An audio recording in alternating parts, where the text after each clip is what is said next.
I thought you already were. Okay, so get your colors right. If it feels nice and fluid, you can use this for piping your outlines or borders. Stick it in. 1 big spoonful is enough. Press it down again. Remember, keep the seam at the back and fold down the sides and roll it down to make it nice and tight before you start piping. You guys are going to need to do all your outlines of your own design cookie first, okay? If everyone was your own design, it doesn't need to be super thin because this is going to be covered over. Remember, if I was going to do 2 different colors on this ghost, I would not do the whole outline in orange, but I'm not going to. Then you're going to do your outline, slow and carefully.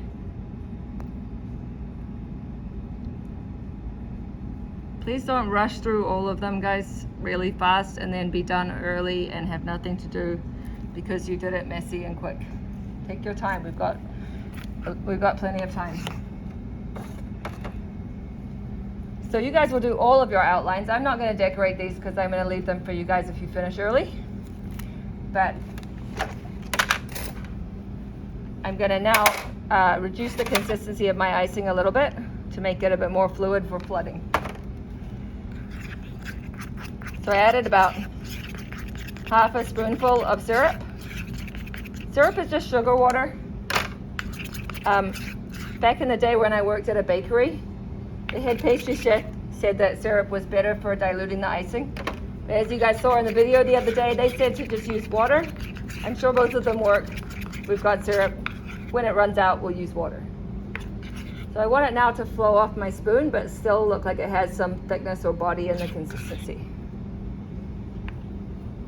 You might need to try a little bit to get comfortable with what is the right consistency. I could put this in a piping bag. And if I had a small area to fill that's a little bit more detailed, I would put it in a piping bag. Because I have a big area to fill, I'm just going to use my spoon and an object. Scoop some on there. And you can either use the brush or the other end to spread it around. Or you can just use the tip of your piping bag if you're using a piping bag.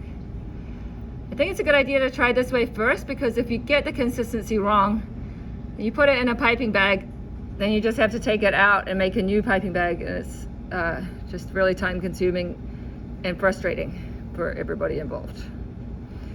You take some time to spread it.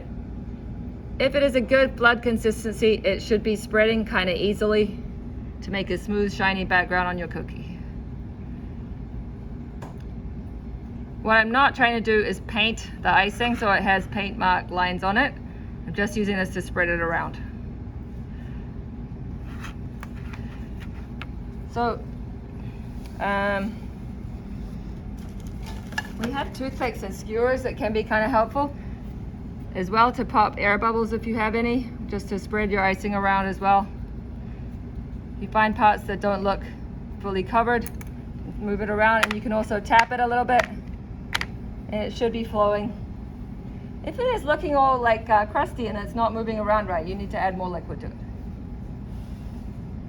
Okay, that's good.